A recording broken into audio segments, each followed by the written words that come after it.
जी बिस्मिल्लाहिर्रहमानिर्रहीम।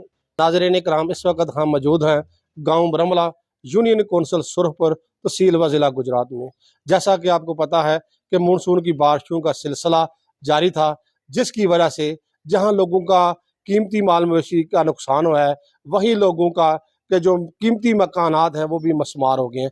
इस वक्त मैं मुतासरा ख़ानदान के साथ हूँ, जो कि ऊपर पहाड़ी के नीचे वाक़या है। ऊपर से तोदा गिरा है, जिसकी वजह से इनका जो मकान है वो बिल्कुल अपना ज़मीन बोस हो गया है। मेरे साथ इस वक्त मुअज़्ज़िज़ीन भी कुछ साथ हैं और साथ में जो है ना मुतासरा ख़ानदान है। हम इनसे बात करेंगे। ये ख़तून का जो हामिद है, ये भी एक अरसा से बीमार है और इनका कोई भी कफ़ालत करने वाला नहीं है। अब आप सारा जो हाल है ये यही अपनी ज़ुबानी बताएंगे जी। कोई शै नहीं मेरे पाऊ मेरे ना रह ਤੁਹਾਡਾ गई। ਕੀ ਹੈ? मेरा नाम कौसर। ਅੱਛਾ ਜੀ, ਤੇ ਇੱਕ ਦੱਸੋ ਕੀ ਵਾਕਿਆ ਹੋਇਆ ਤੁਹਾਡੇ ਨਾਲ, ਆਪਣਾ ਜਿਹੜਾ ਨਾ ਕਿਸ ਤਰ੍ਹਾਂ ਜਿਹੜਾ ਨਾ एक कमरे च ਅਸੀਂ ਲੰਮੇ ਪਏ ਆ, ਬੱਚੇ ਲੈ ਕੇ ਬੈਠੀ ਆ। ਦੂਜੇ ਕਮਰੇ ਸਾਰੇ ਨਾ ਉੱਤੇ ਦੰਦਾ ਡਿੱਗਾ ਬਾਰਿਸ਼ ਨਾਲ ਠੀਕ ਹੈ ਤੇ ਉਹ ਸਾਰੇ ਤਪਾ ਗਏ। ਕੋਈ ਚੀਜ਼ ਨਹੀਂ, ਮੇਰੇ ਦਾਣਾ ਫੱਕਾ ਜੋ ਵੀ ਮੇਰੇ ਕੰਨਾਂ ਦੀਆਂ, ਮੇਰੇ ਬੰਦੇ ਦੀ ਪਿਲਸਨ ਮੈਂ ਲੈਂਦੀ ਸੀ, ਬਿਮਾਰ ਸੀ ਜਾ ਕੇ ਦਿੰਦਾ ਮੈਂ ਬੱਚਿਆਂ ਨੂੰ ਖਿਲਾਉਂਦੀ। ਅੱਜ ਮੇਰੇ ਕੋਲ ਕੋਈ ਸ਼ੈ ਨਹੀਂ ਰਹਿ ਗਈ, ਮੈਂ ਕਿੱਥੇ ਕਰਾਂ ਗੁਜ਼ਾਰਾ। ਚਲੋ ਕੋਈ ਨਹੀਂ। ਕਿੰਨੇ ਕਿੰਨੇ ਬੱਚੇ ਨੇ ਤੁਹਾਡੇ ਔਰ ਉਹਨਾਂ ਦੀ ਕੀ ਉਮਰ ਹੈ?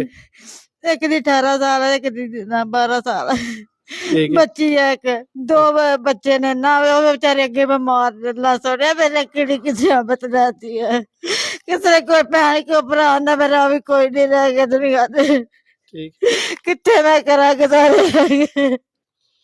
ਤੇ ਤੁਹਾਡਾ ਜਿਹੜਾ ਹਾਮਦ ਹੈ ਉਹਦਾ ਕੀ ਨਾਂ ਹੈ ਆਪਣਾ ਜਿਹੜਾ? ਉਹਦਾ ਨਾਂ ਜਨਵਰ।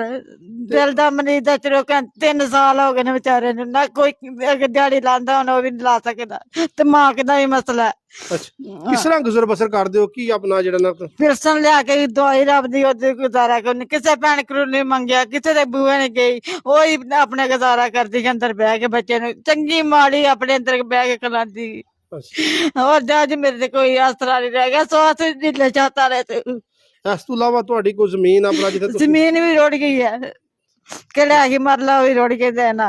ਹੁਣ ਤੁਸੀਂ ਕੀ ਚਾਹੁੰਦੇ ਹੋ? ਕੀ ਤੁਹਾਡੀ ਆਪਣਾ ਜਿਹੜਾ ਨਾ ਸਾਡੇ ਨਾਲ ਗੁੰਮਨਿਆਦ ਕਰਨ, ਸਾਨੂੰ ਮੈਨੂੰ ਕਿਤੇ ਕੁੱਲੀ ਤੇ ਆ ਕੇ ਪਾ ਦੇਣ ਨਾ, ਮੇਰੇ ਬੱਚਿਆਂ ਨੂੰ ਗੁੰਮਨਾਦ ਕਰਨ। ਮੇਰਾ ਨਾ ਕਿਸ ਤਰ੍ਹਾਂ ਮੈਂ ਆਪਣੇ ਬੱਚੇ, ਅੱਜ ਮੇਰੇ ਅੰਦਰ ਆਟਾ ਵੀ ਕੋਈ नहीं है जी। ਤੇ ਬਹਿ ਕੇ ਖਿਲਾ। ये थी अपना मुतासरा खातून, जिसका खामद एक अरसा से बीमारी का शिकार है और उसको हार्ट का मसला है। ये उसका बेटा साथ खड़ा है, ये भी बिल्कुल अपना जनाब बीमार ही नज़र आ रहा है, अपना जनाब बीमारी का शिकार है बेचारा ये भी। और हमारे साथ इनके हमसाए मौजूद हैं। हाँ जी, इनसे भी बात करवाते हैं आपकी। जी शहजाद साहब, क्या कहना चाहेंगे? थोड़ा सा जो है ना बताएं। ये जो मकान का जो है ना ज़मीन बोस हुआ है, मस्मार हुआ है, इसमें कीमती इनका जो सामान है वो भी ज़ाया हो गया है, क्या कहना चाहेंगे? बिस्मिल्लाहिर्रहमानिर्रहीम।